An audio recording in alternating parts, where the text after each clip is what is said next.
আমি তোর সব জিনিসকে আমি কিনে গুনে গুনে রাখতে আছি, আমি সব লিপিবদ্ধ করতে আছি, তোমাকে দেখিয়ে দেওয়া হবে। কোথাও যদি একটা রাই পরিমাণে নেকি করে থাকিস, আকাশে হোক বা পাতালে হোক, স্থলে হোক বা জলে হোক, পৃথিবীর যে কোনো জায়গাতে হোক না কেন, একটা রাই পরিমাণে, একটা সরিষা পরিমাণে যদি তুমি নেকি করে থাকো, তোমাকে কিয়ামতের মাঠে দেখিয়ে দেওয়া হবে, তুমি দেখতে পাবে। শুধু তাই নয়, একটা রাই পরিমাণে যদি একটা গুনার কাজ করে থাকো, গুনাহ যদি করে থাকো, সেটাও তোমাকে দেখিয়ে দেওয়া হবে। একটু ভয় করেন, আল্লাহু আকবার। ভয় ছাড়া উপায় নাই। দেখ আল্লাহ কোরআনে কি বলছে? বিসমিল্লাহির রহমানির রহিম। ইয়া আইয়ুহাল্লাযীনা আমানুত্তাকুল্লাহা হাক্কা তুকাতিহি ওয়া লা তামুতুন্না ইল্লা ওয়া আনতুম মুসলিমুন। হে মুমিনেরা, আল্লাহ কত ভালোবাসেন। আপনি যাকে ভালোবাসেন ওই লোকটা যদি বিপদ সম্মুখীন হয়, আপনার বন্ধুর নাম হলো আব্দুল্লাহ, স্টেশন যাচ্ছে, আর আপনি জানেন আব্দুল্লাহ যদি স্টেশন যায়, আব্দুল্লাহকে অপদস্থ করার জন্য, আব্দুল্লাহকে অসম্মান করার জন্য, আব্দুল্লাহকে মারার জন্য একটা দল বসে আছে, আর আপনি শুনতে পেলেন যে আব্দুল্লাহ স্টেশন যাচ্ছেন, আপনি করলেন কি? বললেন কি আব্দুল্লাহ রে, আজকে স্টেশন যাস না, স্টেশন যাস না, আমি এই মাত্র শুনলাম একটা ক্রিমিনাল দল ওখানে বসে আছে তোমাকে মারার জন্য। কে বলবা? কাকে? নিজের বন্ধুকে, নিজের ভাইকে আপনি ভালোবাসেন, ভাইয়ের সঙ্গে কথা নেই, অথচ আপনি ভালোবাসেন ভাইকে।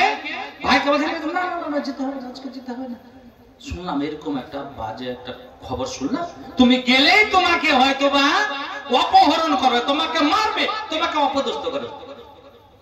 তাহলে একজন প্রেমিক প্রেমিককে কি করে? বাঁচায়, খারাপ থেকে, অসম্মান থেকে বাঁচায়, বেইজ্জত থেকে বাঁচায়, মার থেকে বাঁচায়। আল্লাহ মুমিনদের কত ভালোবাসেন। আল্লাহ বলেন, হে মুমিনের দলেরা, ইত্তাকিল্লাহ, আমি আল্লাহ, আমাকে দেখে ভয় করো। কয়েকটা দিনের জন্য তোমাকে আমি দুনিয়াতে পাঠালাম, আমি তোমাকে নেকি করার জন্য দুনিয়াতে পাঠালাম। দুনিয়ার মানুষ, দুনিয়াতে তোমার আরাম হবে না। মুমিনের জন্য দুনিয়াটা আরামের নয়, এই দুনিয়াটা হলো কষ্টের দুনিয়া, এই দুনিয়াটা হলো নেকি উপার্জন করার দুনিয়া। এই দুনিয়াতে তোমাকে নেকি করার জন্য জেল যেতে পারে, এই দুনিয়াতে তুমি ইসলামকে ফলো করার জন্য তোমাকে জেলে যেতে হতে পারে। এটা হলো কষ্টের দুনিয়া। আর দুনিয়া ও সিজনুল মুমিনে ওয়া জান্নাতুল কাফিরে। দুনিয়ার মানুষ শুনো, তুমি যদি মুমিন হয়ে থাকো, দুনিয়াটা তোমার জন্য জেলখানা। জেলখানাতে যতই এসি রুমের হোক না কেন, জেলখানাতে যতই ভালো মানে খাবার দাবার হোক না কেন, জেলখানাতে মানুষের স্বাধীনতা থাকে না। জেলখানাতে পুরুষের সঙ্গে স্ত্রীকে থাকতে দেয় না, জেলখানাতে ছেলে মেয়েদের থাকতে দেয় না। ভাইরে আমার, বন্ধুরে আমার, জেলখানা যতই ভালো হোক না কেন, তাতে স্বাধীনতা থাকে না, কষ্ট হয়ে থাকে, সেখানে আরাম পাওয়া যায় না, আরামের ঘুম হয় না, আরামের গোসল হয় না, আরামের জায়গা হয় না। ঠিক মুমিনদের জন্য হলো এটা জেলখানা। মন যা চাইবে সে তা করতে পারবে না, পারবে না, ওটাই পারবে না। বুঝতে পেরেছেন? কেন? মুমিনকে রশি দিয়ে বাঁধা আছে, যখনই বাইরে যাবে পাটা টান পড়বে, বুঝতে পেরেছেন? তখন আবার ফিরে আসবে, আবার ফিরে আসবে। আর কাফের যারা, একটা ছুটটা আয়নার মতো, ছুটটা বাছরের মতো, যার গলাতে পাগা নেই, যার পায়ের রশি নেই, কিছু নেই, যার মন হলো তার খেল, যার ফসল পেয়ে গেল খেয়ে। আর জান্নাতুল কাফির, কাফেরের দুজন, এটাই হলো স্বর্গ। পরকালে তাদের আর কোনো আরামের জায়গা নেই। আল্লাহ বললেন ইয়া আইয়ুহাল্লাযীনা আমানু তাকুল্লাহা, হে মুমিন যারা মুমিন হয়েছে শুনো, আমি আল্লাহকে থেকে ভয় করো। হাক্কা তুকাতিহি, ভয়ের মতো তোমাকে ভয় করতে হবে। আমি সব সময় তোমাকে ফলো করতে আছি। ওয়ালা তামুতুন্না ইল্লা ওয়া আনতুম মুসলিমুন, হে মুমিনেরা শোনো, যতক্ষণ পর্যন্ত তোমরা পূর্ণাঙ্গ রূপে মুসলমান না হতে পারবে ততক্ষণ পর্যন্ত তোমরা মরিও না, মরণ বরণ করো না, মৃত্যু বরণ করো না, তোমরা মুসলমান হয়ে মরার চেষ্টা করো। মুমিন শোনো, মুসলমান শোনো, আমি তোমাদের জন্য জান্নাত করে রেখেছি। তুমি যদি বেঈমান হয়ে যাও, তুমি যদি কাফের হয়ে যাও, তুমি যদি মুশরিক হয়ে যাও, তুমি জান্নাত থেকে বঞ্চিত হয়ে যাবে। আমার কাঙ্ক্ষিত জান্নাত তোমাদের জন্য, তোমাদের আরামের জন্য আমি জান্নাত যে তৈরি করে রেখেছি, তোমরা জান্নাত পাবে না। বুঝতে পারলে? আল্লাহ বলেন ভয় করো, আমাকে দেখে ভয় করো। ভয় হচ্ছে না, মনে ভয় আসে না। এই কোরআনটা আমি তোমাদের কল্যাণের জন্য, হেদায়েতের জন্য আমি কোরআনকে নাযিল করেছি। হুদাল্লিন নাস, মানুষের কল্যাণের জন্য, মানুষের হেদায়েতের জন্য আমি কোরআনকে নাযিল করেছি। তাও তোমরা ভয় করো না। আর ভয় হবে কেমন করে? কোরআন কি, কেন এসেছে আমরা তো জানি না। কোরআন খানা তো পড়তে জানি না। যে জাতির জন্য কোরআনকে পাঠানো হলো, ওই জাতি আজ 90-95% এরা কোরআন পড়তে জানে না।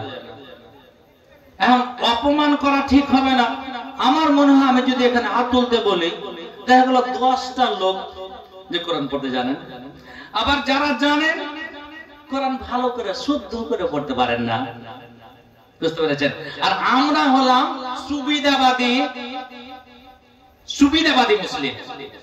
মক্তবে আমরা এমন মুলবি রাখবো যেই মুলবিটাকে মুরগির ডিমে পাবো, মুরগির দামে না, মুরগির ডিমে। বুঝতে পেরেছেন? যত সুবিধা, বুঝতে পেরেছেন, ওর ভেতরে ইলম থাক আর না থাক, কোরআন পড়তে জানো বা না জানো, মুন্সি হোক মামুন, দেখার কিছু নেই, কোন লক্ষ্যই নেই আমাদের। ওইরকম টাইপের আমরা মুলবি রাখতে চাই। বুঝতে পেরেছেন? কেন? সুবিধা পাই তার জন্য। তাহলে কোরআনকে যাদের জন্য পাঠানো হলো, তারা একবার ভাবলো না অন্য জাতিরা কোরআনকে চিন্তা ভাবনা করে, কোরআনকে চুষে, কোরআনকে অনুধাবন করে উঁচু শিখরে পৌঁছে গেল। আমি বেনারসে যখন ছিলাম, 94 এর কথা বলছি, বেনারস ইউনিভার্সিটি ছিলাম। ওখান থেকে আমি এক ডাক্তারের কাছে গেলাম ওষুধকে, যে আমাকে বলছেন, হ্যাঁ আপনার ঘর কাহা হ্যায়? বলে মেরা ঘর কলকাতা হ্যায়, পশ্চিম বাঙ্গাল, ওয়েস্ট বেঙ্গল, এরকম বললাম আর কি। তো উনি বলছেন যে তাহলে তো আপনি বাংলা বুঝেন? যে হ্যাঁ বাংলা বুঝি। তো আমি তো একটা ব্রাহ্মণ ডাক্তার, আমি কিন্তু কোরআন পড়তে জানি, কোরআন পড়তে জানি, কিন্তু কোরআন পাচ্ছি না। আর কাউকে আমি বলতেও পাচ্ছি না লজ্জাতে যে আমি কোরআন নেব, এই কথাটা আমি বলার সাহস পাচ্ছি না। বাবু আমাকে একটা কোরআন এনে দিবে তুমি? আমি কোরআন পড়তে জানি, এক আলেমের কাছে আমি কোরআন শিখেছি, আমি কোরআনে অনুবাদ জানি, আর অনুবাদ আমার পড়তে খুব ভালো লাগে। ঠিক আছে স্যার, এনে দেবো আপনাকে। কোরআনটাকে নিয়ে গেলাম, ডাক্তারকে বললাম, স্যার আমি কোরআন নিয়ে এসেছি। ডাক্তার বলেন, আমি জানি কোরআনকে পবিত্র অবস্থা স্পর্শ করতে হয়, এটাও সে জানে। আজ মুসলমানেরা জানে না পবিত্র অবস্থায় কোরআনকে স্পর্শ করতে হয়, উজু করে কোরআন তেলাওয়াত করতে হয়। আজ আমরা জানি না কিন্তু ডাক্তার জানে। বললাম স্যার কোরআনটা নিয়ে আসলাম।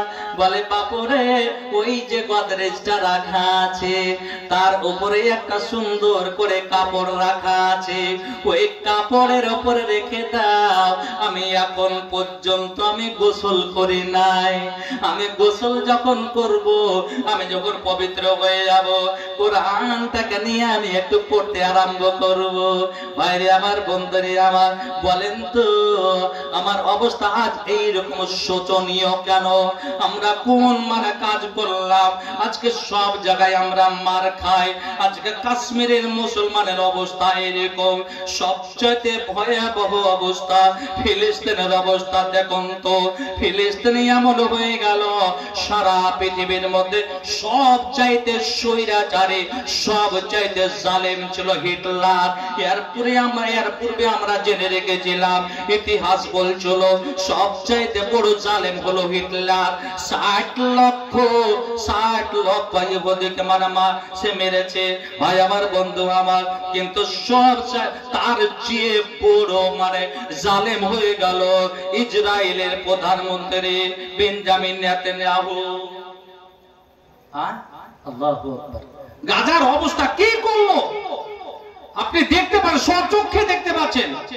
প্রায় 70,000 তারও বেশি, এটা সরকারি ভাবে দিচ্ছে, 70,000-এর বেশি আমার ভাইরা, আমার বাপেরা, আমার মায়েরা তারা দুনিয়া থেকে চলে গেছে। তাদেরকে পাওয়া যাচ্ছে না। বাড়ি ঘর ধুলিসাৎ হয়ে গেল। অন্য দেশ যে খাবার পাঠাবে, এই শয়তান, এই দুষ্ট, এই জালেম খাবারগুলো আসতে দিচ্ছে না। হাজার হাজার শিশু খাবারের জন্য লোকের কাছে যাচ্ছে। খাবার কে দিবে, কাকে দিবে? ভাই আমার, বন্ধু আমার, দেখতে পাওয়া যায় কোচে কোচে সোনারা, এত সুন্দর ছেলে আর মেয়ে খাদ্যের অভাবে করছে কি, ঘাসগুলো উঠাচ্ছে, আর ঘাসগুলো উঠিয়েও সে চিবিয়ে চিবিয়ে খাচ্ছে, আর চোখে জল ঝরে যাচ্ছে। আমার আল্লাহ বলেন, ইন্নাল্লাহা লা ইউগাইয়িরু মা বিকওম হাত্তা ইউগাইয়িরু মা বিআনফুসিহিম। নবী বলে দাও, দুনিয়ার মানুষকে বলে দাও, আমি কোনদিন কোন সময় কোন কওমের কোন জাতির অবস্থা পরিবর্তন করি না যতক্ষণ পর্যন্ত তারা পরিবর্তন না করে। আজ আমরা আল্লাহকে ছেড়ে দিয়েছি, আল্লাহ আমাদের ছেড়ে দিয়েছে। আজ ভয় ভীতি কিছু নেই। আমার নবী বললেন, হে সাহাবীরা শোনো, এমন একটা সময় আসবে মানুষের ভিতরে ভয় থাকবে না। মানুষ ভয় বলে যে জিনিসটা আছে, ওই জিনিসটা মানুষের মধ্যে থাকবে না। সাহাবীরা বললেন, ইয়া রাসূলুল্লাহ, বলেন তো ওই সময় মানুষ নামাজ পড়বে কিনা? বলে হ্যাঁ, নামাজ কিন্তু তারা পড়বে, তারা কিন্তু ভয় রাখবে না, তাদের ভিতরে ভয় থাকবে না। দেখেন আজকে অবস্থা এরকম। বোয়ালমারিতে দেখলাম কেউ মারা গেছে, বাবা মারা গেছে, ছেলে আব্দুল করিম, ছেলে আব্দুল মাজিদ, ছেলে আব্দুল গাফফার, নামগুলোর কথা সুন্দর, নামাজ পড়ে না। হুট করে বলছে, ইমাম সাহেব বললেন তোমরা রেডি হয়ে যাও, তাড়াতাড়ি রেডি হয়ে যাও, নামাজের জন্য তৈরি হও। একজন কানে কানে বলছে, মাওলানা আব্দুল করিম, আব্দুল গাফফার এরা যে নামাজ পড়ে না। বুঝতে পেরেছেন? তাই হ্যাঁ। আব্দুল করিম কই? আব্দুল করিম ওই লাস্ট টেকার কাতারে, বাপ মরেছে আর ও লাস্ট টেকার কাতারে আছে। বুঝতে পেরেছেন? আব্দুল করিম কোথায় আছো? কুইচা লাগা মুরগির মতো, চুন হাগা মুরগির মতো মুখটা নিচে করেছে আব্দুল করিম। বুঝতে পারলেন? টাকা হলো, আব্দুল করিম তুমি তো ফরজ নামাজ পড়ো না, 5 ওয়াক্তের নামাজ ফরজ নামাজ পড়ো না, আর এটা হচ্ছে ফরজে কিফায়া। গ্রামের কিছু লোক যদি পড়ে না, আমার এখানে মামা আছে শুদ্ধিও এলাকার শুদ্ধিও আলেম, বুঝতে পেরেছেন? তো ফরজ নামাজ পড়ো না, আজকে ফের তুমি চলে এসো তোমার বাপের জানাজাতে। ফরজে ভাই এটা আব্দুল কবির মুখে কলা ঢোকাছে, কাঁচকলা, কিছু বলে না। আর একজন দালাল আছে পাঞ্জরে, বুঝতে পেরেছেন? হবে কি করছিস, কথা বলতে পারিস না? কথা বলি ইমাম সাহেব, কথা বলছি, কত বড় তুই মস্তান হয়েছিস, বুঝতে পেরেছেন? কথা কর, আজ ফুল হয়েছে মরে না, আমরা পড়বো না। ও দালাল, বুঝতে পেরেছেন? ও দালাল ফের নামাজ পড়ে না, ওকে দালালি করছে নামাজের কথা, তুই ভুল স্বীকার কর, ও ফের নামাজ পড়ে না। যাই হোক, ভুল টুল স্বীকার করে নামাজ হয়ে গেল, জানাজা শেষ হয়ে গেল। পরের দিন সকালে জোহরের নামাজটা পড়তে এসেছে। মানুষ বলছে আব্দুল করিম তুমি তো নামাজ পড়তে আসো না, কি ব্যাপার? বলছে আব্বা যে মারা গেছে তার জন্য। ও আব্বার জন্য এসছো, কালকে লোকের সামনে অপমান হয়েছে। হ্যাঁ, এই করে জোহর গেল, আসর গেল, মাগরিবে আড্ডা দিতে দিতে সময় পার। জোহর নামাজ কখন পার হয়ে গেছে ও জানে না। বাড়িতে এসে চুপ করে বাড়িতে ঢুকে খুলনাতে আবার ঢুকে গেল। আবার বুঝতে পেরেছেন, চেটে লাহারে দিবে তো দিন, শুতে গেল। আর খুর ধোয়া ধোয়ী নাই, পা ধোয়া ধোয়ী নাই, শুতে গেল। যা যা ছিল তাই আবার হাজির হয়ে গেল। পরের দিন বলে, ওরে আব্দুল করিম, তুমি তো সেদিন অপমান হলে, তুমি আবার তুমি কেন নামাজ পড়ো না? বলে এখন তো আর মরার কেহ নাই বাড়িতে। লেন কথা শেষ, আব্বা ছিল মারা গেছে, একদিন নামাজ পড়ে, আর মরার কেহ নাই। শোনো শোনো, আমার মা আছে, মা মনে হয় 20 বছর মারা যাবে না, ওদের নামাজেরও দরকার নাই। যদি 20 বছর পরে আমার মা মারা যায়, এই মুলবি সাহেব থাকবেন, এই ইমাম পাল্টে যাবে। বুঝতে পেরেছেন? ইমাম পাল্টে গেল, আর কি আছে, কে ধরার আছে? অবস্থা এইরকম অবস্থা, বুঝতে পেরেছেন? কি দিয়ে বুঝাবো আপনাকে ভয় কি জিনিস? ভাই আমার, বন্ধু আমার নয় বললেন, আবু হুরায়রা বর্ণনাকারী, বুখারী মুসলিমের হাদিস। নবী বলেন, সালাতুন মুনজিয়াতুন ওয়া সালাতুন মুহলিকাত। দুনিয়ার মানুষ, বুয়ালমারি মানুষ, ভালো করে শুনে নাও, তিনটা জিনিস এমন আছে তোমাকে পরিত্রাণ দিবে, তোমাকে জান্নাতে নিয়ে যাবে। কটা বললাম? তিনটে, বুঝতে পেরেছেন? একটু মনে রাখবেন, তিনটে জিনিস। সালাতুন মুনজিয়া, তিনটা জিনিস আছে তোমাকে নাজাত দেবে, তোমাকে জান্নাতে নিয়ে যাবে। ওয়া সালাতুন মুহলিকা, আরো তিনটা এমন জিনিস আছে তোমাকে ধ্বংস করে দিবে, তোমাকে জাহান্নামে নিয়ে যাবে। নবী বলছে, ওরে দুনিয়ার মানুষ, যে তিনটা জিনিস তোমাকে জান্নাতে নিয়ে যাবে, তুমি কানে তুলে নাও, কানে তুলে নাও। ফাআম্মাল মুনজিয়াতু ফাতাকওয়াল্লাহি ফিস সিররি ওয়াল আলানিয়াতে। যেই তিনটা জিনিস তোমাকে জান্নাতে নিয়ে যাবে, তার এক নম্বর হলো আল্লাহকে দেখে ভয় করা, আল্লাহকে বলে ভয় করা, জাহান্নামকে দেখে ভয় করা। প্রকাশ্যে হোক অপ্রকাশ্যে হোক, গোপনে হোক বা প্রকাশ্যে হোক, আল্লাহকে যদি তুমি ভয় করো, তবে তোমার দ্বারা গুনাহ হতে পারে না, তোমার দ্বারা নামাজ ছুটতে পারে না, তোমার দ্বারা বিছানাতে ঘুম হতে পারে না। ওরে ঘুমাবার জন্য দুনিয়াটা নয়, তুমি কিছু কষ্ট করে নাও।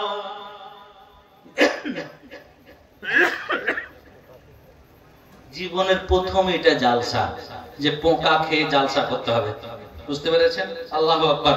ফেসবুক লাইভ চালু আছে, সবাই দেখছে যে মনে হয় কত পোকার মধ্যে আছে, বুঝতে পেরেছেন?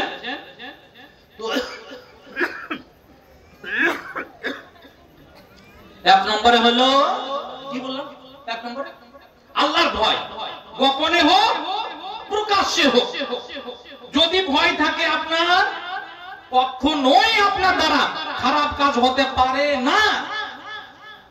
বাড়ির গার্জেন যদি স্টিক হয়ে দাঁড়িয়ে থাকেন, শক্ত হন, ছেলে মেয়ে কখনো বেয়ারা হতে পারে না, বুঝতে পেরেছেন? ছেলে মেয়ে 8টা 10টার পরে বাড়ির বাইরে থাকতে পারে না। যদি বাপ স্টিক হয়, শাশুড়ি যদি স্ট্রিক্ট হয় তাহলে বউয়ের সঙ্গে কোনো পর পুরুষ কথা বলতে পারবে না। ছেলে নাই, বৌমা বাড়িতে আছে, শাশুড়ি এমন স্ট্রিক্ট, সব সময় কান খারাপ আছে, কোনো বৌমা কারোর সঙ্গে হ্যালো করতে পারবে না ওর বাপের ক্ষমতায়। যদি শাশুড়ি, বুঝতে পেরেছেন, ওইরকম হয়। গ্রাম্য একটা কথা আছে না, শাশুড়ি যদি দাঁড়িয়ে পেচ্ছাপ করে, বৌমা ঘুরে ঘুরে পেচ্ছাপ করে। শাশুড়ি যদি ওরকম হয়, বুঝতে পেরেছেন, তাহলে বৌমা অটোমেটিকলি হয়ে যাবে। বাড়ির গার্জেন যদি খারাপ হয়, বাড়ির সব সদস্য খারাপ হয়ে যেতে পারে। গোপনে প্রকাশ্যে আল্লাহর ভয় যদি আপনার থাকে, আপনার দ্বারা গুনাহ হতে পারে না। উদাহরণ নেন,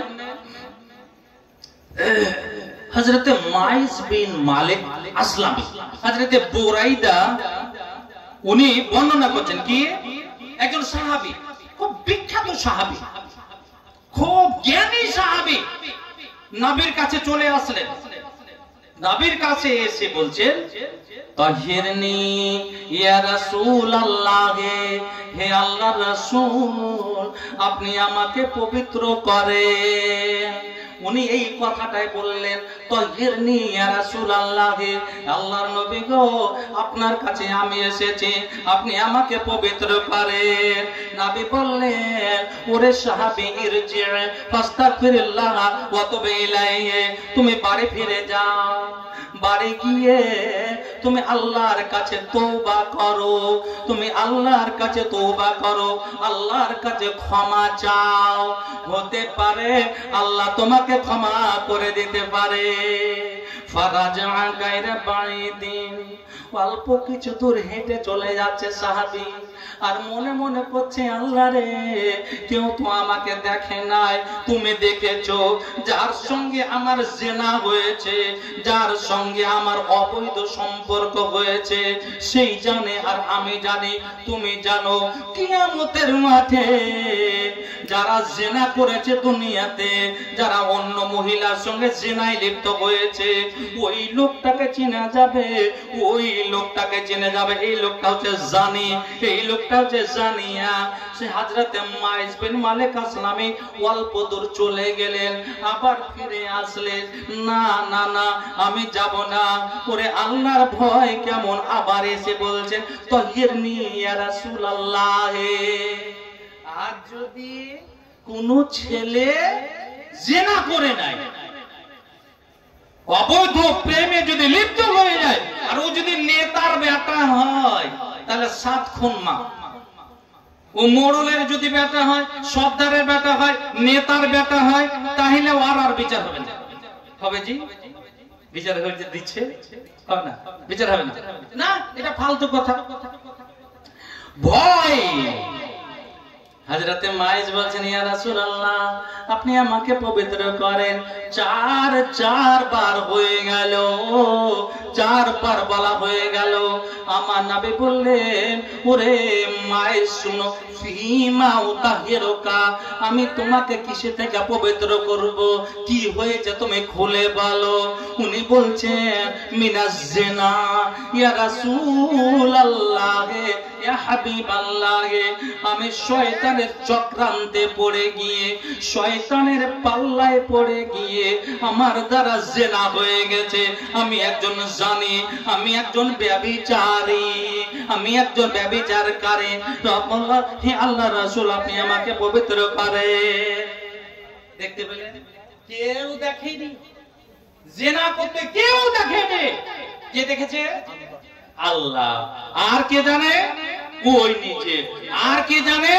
যে মহিলার সঙ্গে জিনা হয়েছে, আর কেউ জানে? যদি না আসতো, জানতে পারতো আল্লাহ রাসূল না, কিন্তু ওকে ভয়ে পুরে পুরে খাচ্ছে। আল্লাহু আকবার। হ্যাঁ, নবী বলছেন, আবিহি জনু, এই সাহাবীরা দেখো তো ওর মেন্টালিটি ঠিক আছে কিনা, আর ব্রেন ঠিক আছে কিনা দেখো তো। নবী মুহাম্মদুর রাসূলুল্লাহ সাল্লাল্লাহু আলাইহি ওয়াসাল্লাম উনিও যেন এটা তাসবিহে পড়ে গেছেন। আবিহি জনু, দেখো তো ওর মেন্টালিটি খারাপ হয়েছে নাকি। আল্লামা উখবিরা বা উখবিরা আন্নাহু লাইসা বিমাজনুন, তাকে দেখা হলো, একজন সাহাবী বলেন, ইয়া রাসূলুল্লাহ, খুব সুস্থ মাইন্ডের মানুষ, এর ব্রেনে কোনো অসুবিধা হয় নাই। নবী আবার বলছেন আশারে বা খামরা, ওরে সাহাবীরা দেখো তো সে মদ খেয়েছে নাকি, মদ পান করেছে নাকি। মদ পান যদি করে নেয় তবে তার মেন্টালিটি ঠিক থাকবে না। বউকে মানে শাশুড়ি বলে দেবে, স্ত্রীকে মা বলে দেবে, মাকে স্ত্রী বলে দেবে, তার মেন্টাল ঠিক থাকবে না। ওরে সাহাবীরা দেখো সে আশারে বা খামরা, সে মদ পান করেছে নাকি। ফাঁকা মারা জন্য ফাস্তান কাহাবু, একজন সাহাবী দাঁড়িয়ে গেলেন আর তার মুখের কাছে গিয়ে নাকটা দিলেন। মদ যে পান করে তার মুখ থেকে একটা দুর্গন্ধ আসে, আসে না? আসে না? মদ খাওয়ার পাঞ্জরে যেতে পারবে না, যাওয়া যাবে না। সাহাবী বলছেন ইয়া রাসূলুল্লাহ, আমি তার সুখে সুখে দেখলাম, মুখটা সুখে দেখলাম, মনে হয় না সে মদ পান করেছে। নবী বলছেন তুমি শুনো, তুমি কি জিনা করেছো নাকি? বলে হ্যাঁ আমি জিনা করেছি। আল্লাহ, খুব ইকরার হয়ে গেল, স্বীকার করে গেলে। ফাআমারা ওয়া জামা, আল্লাহর নবী অর্ডার দিলেন হে সাহাবীরা শোনো, একে নিয়ে চলে যাও, একে নিয়ে চলে যাও, রজমের মাঠে নিয়ে চলে যাও। আর রজমের মাঠে নিয়ে গিয়ে করোকে এক বুক পর্যন্ত পুঁতে দাও। ওই সাহাবী জানে, ভালো করে জানেন, আমি যদি স্বীকার করে নি আমাকে রজম করা হবে।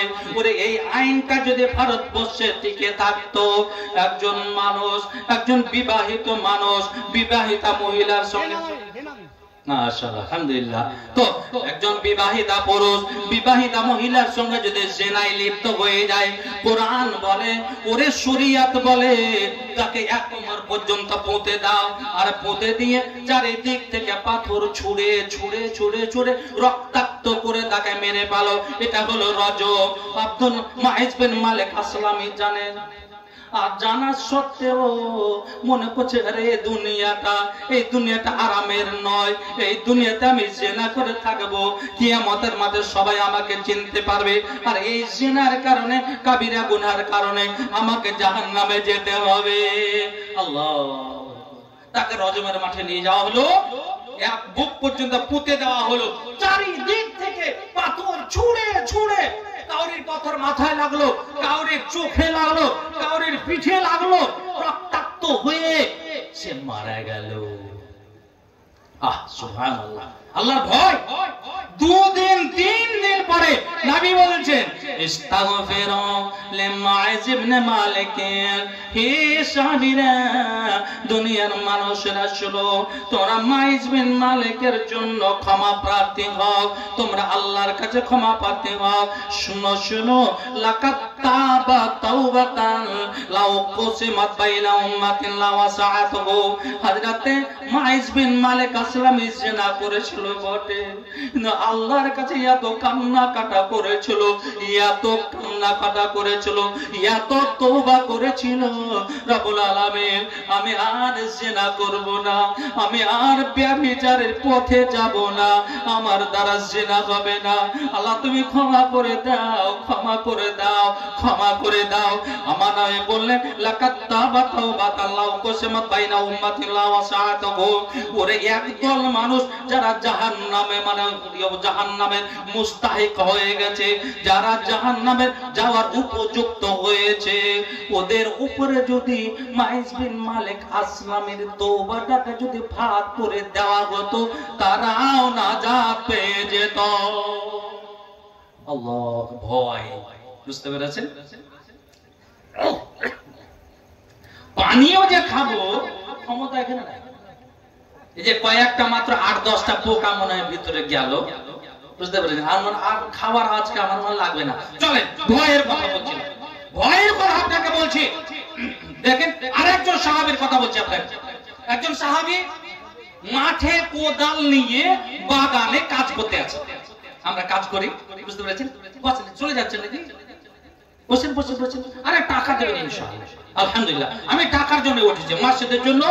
এই এলাকার আলহামদুলিল্লাহ যখন যারা ডাকবেন ইনশাআল্লাহ সময় থাকলে আপনার কাছে আমি আসবো। বসেন, এখানে যাবেন না। আরে বসেন, একটু বসেন। আলহামদুলিল্লাহ বসেন। কি বলছিলাম? একজন সাহাবী আলহামদুলিল্লাহ বেনামিতে একটু 750 পেলাম।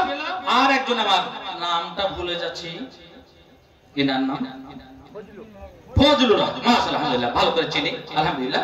500 টাকা, আলহামদুলিল্লাহ। আল্লাহ তুমি কবুল করে নাও। একজন বেনামেদের 750, আরেকজন 500 টাকা এসেছে, আল্লাহ তুমি কবুল করো। হ্যাঁ চলে, সাহাবীটা কাজ করতে আছে। দেখেন শয়তানি ওয়াসওয়াসা কেমন হয়, একবারে মানে নির্ভেজাল মন নিয়ে কোদাল নিয়ে কাজ করতে আছে। আর একটা মহিলা, সুন্দরী মহিলা বাগানের পাশ দিয়ে কিছু দূর দিয়ে চলে যাচ্ছে। শয়তান, ইন্নাশ শাইতানা লিল ইনসানি আদুউম মুবিন, আল্লাহ বলেন শয়তান থেকে বাঁচো। আর শয়তান থেকে পানা চাও, তুমি পানা চাও কেন? শয়তান হলো তোমাদের প্রকাশ্য শত্রু। শয়তান ওয়াদা করে নিয়েছে, আল্লাহ আমি তোমার বান্দাদের পথে দাঁড়িয়ে থাকবো আর এরাকে পথভ্রষ্ট করতে থাকবো। বুঝতে পেরেছেন? দেখেন অবস্থা কিরকম। সাহাবীটা দেখছেন ও মহিলা চলে যাচ্ছে, সুন্দরী মহিলা, চট করে মনে একটা তার ওয়াসওয়াসা চলে আসলো, ওরে বোন তুমি কোথায় যাবে? তুমি ওই রাস্তা দিয়ে যাও না, এটা আমার এখান দিয়ে যাও, এটা রাস্তা সহজ হবে। ওই রাস্তাটা দিয়ে তুমি যাও না, আমার এটা দিয়ে তুমি আসো। ওই নারী, ওই মহিলা, ওই বোন তো জানে না, তার মনের খবর তো কেউ রাখে না। সরল মন নিয়ে সে বলল আমার এটা দিয়ে আসো। মহিলাটা যখন চলে আসলো, আসার পরে বললো কি, সেই সাহাবী বললেন কি, আপনারা গালি দিবেন না সাহাবীকে। ওনারা বলেন সাহাবী মানুষ, নবীর প্রেমিক, নবীর সাহাবীরা, তো গালি দেওয়া যাবে না। কোদালটা ফেলে দিলেন, আর কোদালটা ফেলে দিয়ে ওই নারীকে, ওই মহিলাকে পিছন থেকে জপটে ধরে নিলেন, আর জপটে ধরে তাকে চুমু চাটা করলেন, তাকে চুমা দিয়ে দিলেন, শরীরের অনেক জান স্পর্শ করলেন। ভাই আমার, বন্ধু আমার, তারপরে তাকে ছেড়ে দেওয়া হলো। নারী চলে গেল, নারী চলে গেল। শয়তান কেমন সরল মন নিয়ে কাজ করতেছিলেন, হঠাৎ করে নারীকে দেখে মনটা চেঞ্জ হয়ে গেল আর শারীরিক স্পর্শ হলো। আহা, এটা তো হলো, কিন্তু মন ছটপটানি আরম্ভ হয়ে গেছে। আস্তাগফিরুল্লাহ, কি করলাম, কি করলাম এটা আমি, ছি ছি ছি ছি। বাড়ি চলে গেল। বাড়ি যাওয়ার পরে নবীর পিছনে নামাজ পড়তে আছে। জোহরের নামাজ হয়ে গেল। জোহরের নামাজ আদায় করার পরে বাড়ি যাওয়ার পরে খাওয়া দাওয়া হয়ে গেল, কিন্তু মনে শান্তি পাই না। আল্লাহর ভয় যেন তাকে পুরে করে খাচ্ছে। ওরে তুই আজকে কি কাজ করেছিস? ওই লোকটা তাড়াতাড়ি ছুটে চলে আসলো, ইয়া রাসূলুল্লাহ, ইয়া হাবিবাল্লাহ, আমার একটা এমন কাজ হয়েছে যার আমি মানে মসজিদে হয়ে গেছে নিজের উপরে জুলুম করে দিয়েছি। ফাসনানা শয়তান, আপনার যা ইচ্ছা হয় আপনি তাই করেন। শুনেন, একটা মহিলা চলে যাচ্ছিল, আমি মহিলাকে জব্দে ধরেছি, স্পর্শ করে নিয়েছি, তাকে আমি চুমু দিয়ে দিয়েছি, কিন্তু তার সঙ্গে আমার শারীরিক মিলন হয় নাই, তার সঙ্গে আমার সহবাস হয় না। বুঝতে পেরেছেন? সব ডিটেইলস বলে দিলেন। বলে দেওয়ার পরে আল্লাহ রাসূল যা শরীয়তের আইন, যা বিধান আপনি আমার উপরে প্রয়োগ করেন। আল্লাহু আকবার। কেমন হয়ে গেল? নবী বললেন, ওরে সাহাবী শোনো, তুমি কি আমার পিছনে নামাজ পড়েছো? এই ঘটনার পরে তুমি কি আমার পিছনে নামাজ পড়েছো কিনাকে বলো। বলে ইয়া রাসূলুল্লাহ, যোহরের সালাত আপনার পিছনে আমি পড়েছি। নবী বললেন, তোমার দ্বারা যদি সহবাস না হয়ে থাকে, জিনা না হয়ে থাকে, তবে সেটা হলো ছোট গুনাহ, সাগীরা গুনাহ। কাউকে চুমু দিয়ে দেওয়া, তার শরীরটা স্পর্শ, মহিলারা টাকা দিয়েছে তো গণনা টনা নাই, কিছু নাই, মাশাআল্লাহ, আলহামদুলিল্লাহ। জি জি, আমি এটা খালি করেই। তো তুমি আমার পিছনে নামাজ পড়েছো, যোহরের সালাত আদায় করেছো, 4 রাকাত নামাজ, 4 রাকাত নামাজে তুমি 5 বার পড়েছো কি, রব্বিগফিরলি ওয়ারহামনি ওয়াহদিনি ওয়াআফিনি ওয়ারযুকনি। জানা আছে তো? বলেন তো দেখি, বলেন দেখি, জানা আছে তো? ইনশাআল্লাহ। রব্বিগফিরলি ফিরলি মানে কি? রব্বিক ফিরলি, হে প্রভু দয়াময় আমাকে তুমি ক্ষমা করে দাও। রব্বিক ফিরলি ওয়ারহামনি, আল্লাহ তুমি আমার প্রতি রহম করো। ওয়াহদিনি, তুমি আমাকে হেদায়েত দাও। ওয়াআফিনি, তুমি যাবতীয় মুসিবত থেকে আমাকে রক্ষা করো, বাঁচিয়ে নাও। ওয়ারজুকনি, তুমি আমাকে রিজিক প্রদান করো। নবী বললেন, ওরে সাহাবী শোনো, তুমি 5 বার আমার পিছনে তুমি নামাজে পড়ে নিয়েছো। যখন আপনি রুকু থেকে সিজদাতে যাবেন, সিজদাতে যাওয়ার পরে প্রথম যখন সিজদা থেকে মাথাটা উঠাবেন তখন এই দোয়াটা পড়তে হয়, রব্বিক ফিরলি ওয়ারহামনি ওয়াহদিনি ওয়াআফিনি ওয়ারজুকনি। হে সাহাবী শুনো, তুমি পারে যাও, পারি করে যাও। ইন্নাল হাসানাতে ইযহিবনাস সাইয়্যাত, নেকি যতগুলো আছে তোমার গুনাহকে আমি মিটিয়ে দিবে। শুনো, তোমার দ্বারা যেটা সাগীরা গুনাহ হয়েছে, আমার পিছনে যে তুমি নামাজ পড়েছো তার কারণে সেটা মাফ হয়ে যাবে। আল্লাহ, ভয় ভয়ে তাকে নবীর কাছে নিয়ে এসে চলে এসেছে। তো আমি বলছিলাম 1 নম্বরে ভয় ফিসসিররে ওয়াল আলানিয়াতে, গোপনে প্রকাশ্যে আল্লাহর ভয় রাখতে গেলে আপনি নাজাত পাবেন। 2 আল কাউলু বিল হাক্কি ফিরিদা ওয়াসাকাতে, রাগের অবস্থায় হোক অথবা সন্তুষ্টি অবস্থাতে হোক, হক কথা বলতে হবে, সত্য কথা বলতে হবে। পুরে সাক্ষী তোমার প্রয়োজন হয়েছে। আব্দুল্লাহ এবং ওমরের মধ্যে গন্ডগোল হয়েছে, আব্দুল্লাহর সঙ্গে তোমার ঝগড়া আছে। তোমাকে যখন সাক্ষী দিতে এলো, তোমাকে যখন সাক্ষীর জন্য ডাক দেওয়া হলো, তুমি তো অন্যায় কাজ করো না, তুমি সঠিক কথা বলো, হক কথা বলো। ওয়াল কাউলু বিল হাক্কি ফিররিদা ওয়াসাকাতে, সন্তুষ্টি অসন্তুষ্টি অবস্থায় তুমি সত্য কথা বলো, হক কথা বলো। আজ যদি সুযোগ পেয়ে নি, বুঝতে পেরেছেন, পড়োশির সঙ্গে গন্ডগোল আছে, কোন একটা সুযোগ পেয়ে নিয়েছি, তখন মিথ্যা বলে তাকে ফাঁসিয়ে দিলাম। আল্লাহ, কত বড় আপনি জুলুম করলেন পড়োশির উপরে, কত বড় জুলুম।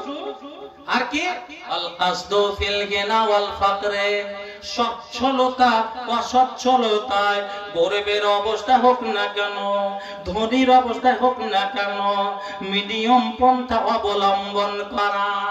ওরে তোমার কোটি টাকার মালিক, তুমি কোটি টাকা আছে বলে তুমি প্রত্যেকদিন খাসির মাংস খাও, মুরগা মুসাল্লাম করো, ওরে প্রত্যেকদিন তোমার সব কিছু ঠিক আছে, কিন্তু তোমার প্রতিবেশী খেতে পাই না।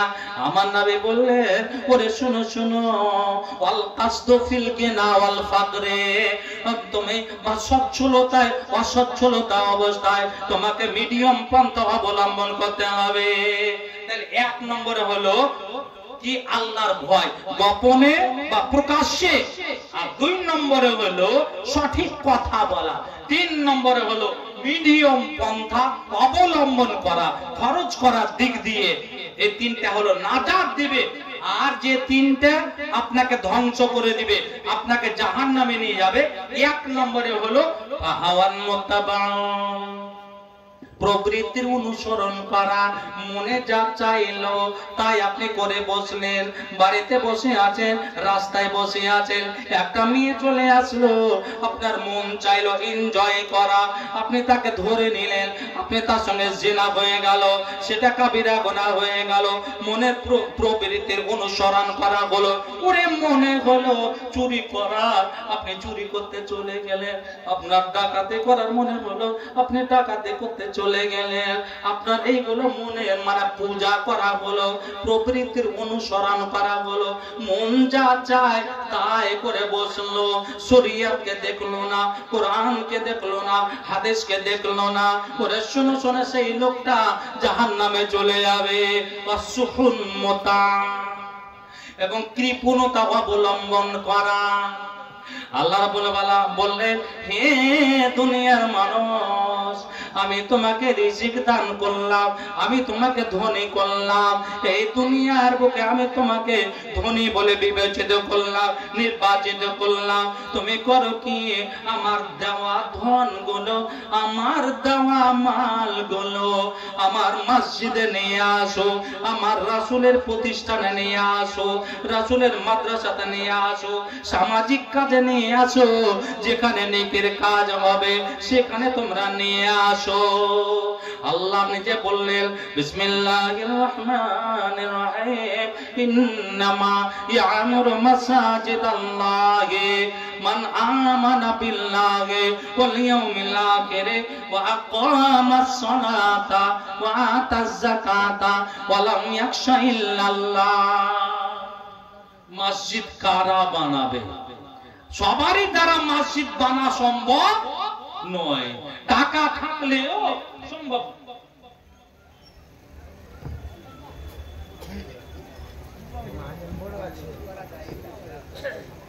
এরা যে আর চাইছে আরেকটা হাজার দিন বাড়ির তরফ থেকে ইনশাআল্লাহ একটু দেন। এরা খুব বসো হয়। নামটা কি? মাশাআল্লাহ, আলহামদুলিল্লাহ, তাইবুর রহমান। আলহামদুলিল্লাহ, তাইবুর রহমান 1000 টাকা। এর আগে 750 পেলাম, একটা 500 টাকা। মায়েদের কাছ থেকে ব্যাগে কিছু টাকা এসেছে, ব্যাগে কিছু টাকা এসেছে। তো আলহামদুলিল্লাহ, আপনাদের জন্য ইনশাআল্লাহ দোয়া করব। আর এটা আল্লাহর রহমতে ইনশাআল্লাহ পৌঁছে গেছে আল্লাহর দরবারে। আপনি দান দেওয়ার সাথে সাথে আপনার দানটা পৌঁছে গেছে। দান ইবাদতের জগতে সবচেয়ে পাওয়ারফুল ইবাদত, বুঝতে পেরেছেন? দান দিয়ে, বুঝতে পেরেছেন? 100 টাকা দিলাম আর 400 টাকা লিখে দিতে বলেন। রাঙ্গাইপুর বাড়ি আব্দুর রহমান। আচ্ছা আচ্ছা, কেউ না এখানে এসে যা পোকার অবস্থা, আমার মনে হয় ওগুলা বন্ধ করে দেন।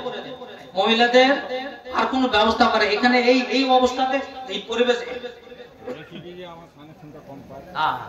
আলহামদুলিল্লাহ, আল্লাহর একজন প্রেমিক আব্দুর রহমান সাহেব 500 টাকা।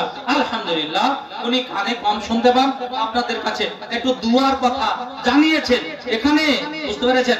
মসজিদের আপনি টাকা দেন না দেন কোনো ইয়ে হয় না, বুঝতে পেরেছেন? লেখবেন, ঠিক আছে, আর 500 টাকা দেন। আলহামদুলিল্লাহ, এখানে একটা বড় ফ্যান দাও না, পোকা গলা চলে যাবে এক মনে। আলহামদুলিল্লাহ, আরেকজন 500 টাকা।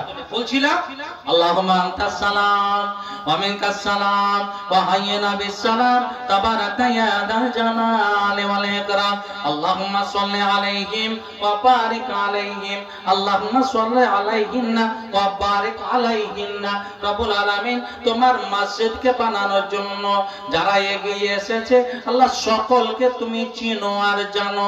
বিভিন্ন উদ্দেশ্য নিয়ে একজন এসেছে, ছেলে নার্সিং হোমে ভর্তি আছে, তার জন্য রব্বুল আলামিন। আর একজন কানে শুনতে কম পায়, তার জন্য টাকা নিয়ে এসেছে। আরো তোমার বান্দিরা অনেক টাকা পাঠিয়েছেন, আল্লাহ তাদের উদ্দেশ্যকে তুমি পূরণ করো, জায়েজ উদ্দেশ্যকে তুমি পূরণ করো। রব্বুল আলামিন, তাদের রুজি রোজগারে বরকত দিয়ে দাও, তাদের টাকা পয়সাতে বরকত দিয়ে দাও। যে আশাতে জিনিয়াতে দান করে গেল তাদের দান আল্লাহ তুমি করো, বলো আমিন। মাশাআল্লাহ, আলহামদুলিল্লাহ। না, এটা বাবু একটু বেশি দিতে হবে এলাকাতে। আলহামদুলিল্লাহ, এই যে আমার দেখেন হাত ধরে আছে, কি নামটা? আব্দুর রহিম। মাশাআল্লাহ, আলহামদুলিল্লাহ। এখানে একটা ফ্যাক্টরি গলে পড়েছে, তো এটা বস দিও ইনশাআল্লাহ, পরে দিও কাজ যখন হবে। আচ্ছা, যা কালাম দাও কিছু। আসসালামু আলাইকুম। আব্দুর রহমান রাঙ্গাইপুর থেকে আপনি যে দানটা করে গেলেন, আমরা হয়তো পাড়াটা ঠিক উল্লেখ করতে পারিনি, আপনি যদি পাড়াটা বলে যেতেন আলহামদুলিল্লাহ খুব উপকারিত হতো। আব্দুর রহমান ওই ব্যাটটোলা, ব্যাটটোলা দিয়ে রাখো। ঠিক আছে, রাঙ্গাইপুর ব্যাটটোলা আব্দুর রহমান। ঠিক আছে, বুঝতে পারছি। সবারই মসজিদ আর এই মসজিদে অনেক তফাৎ। তুমি মসজিদে যাও, তোমার চোখে জল আসবে, আর ইনশাআল্লাহ পুরো হকদার মসজিদে চাইছে তোমার কাছে। ওবেদুল্লাহ। আচ্ছা, ঠিক আছে। আচ্ছা, আলহামদুলিল্লাহ, আলহামদুলিল্লাহ, মাশাআল্লাহ, আলহামদুলিল্লাহ। আব্দুর রহিম, মাশাআল্লাহ, আলহামদুলিল্লাহ। এখানে বুঝতে পেরেছেন স্টিলের ফ্যাক্টরি খুলেছেন, এখানে দাওয়াতে, মাশাআল্লাহ, আলহামদুলিল্লাহ। আপনারা যাবেন, খুব ভালো মূল্যটা পাবেন, আলহামদুলিল্লাহ। আসুন, এখানে আরেকজন 500 টাকা, আরেকজন 300 টাকা, আলহামদুলিল্লাহ, আরেকজন 500 টাকা। যা পরিবেশ, পোকা নিয়ে যা অসুবিধা, বুঝতে পেরেছেন, এখানে থাকার পরিবেশ নেই। এটা কোনো ব্যবস্থা না করলে বক্তারা আসতে পারবেন না। আমি বলছি কোনো একটা ব্যবস্থা করেন, যে কোনো মূল্যেই হোক, কোনো একটা ব্যবস্থা হোক। আসুন, এই মসজিদকে ফেলে যায় না, বুঝতে পেরেছেন। মসজিদ আপনার দিকে দেখে আছে, মসজিদ তাকিয়ে আছে। দয়া করে আপনি একবার মসজিদে যাবেন, মসজিদের কি অবস্থা, করুণ অবস্থা, আপনি একটু দেখে যাবেন। অতএব এই মসজিদকে ফেলে যায় না। আমার নবী মুহাম্মদুর রাসূলুল্লাহ সাল্লাল্লাহু আলাইহি ওয়াসাল্লাম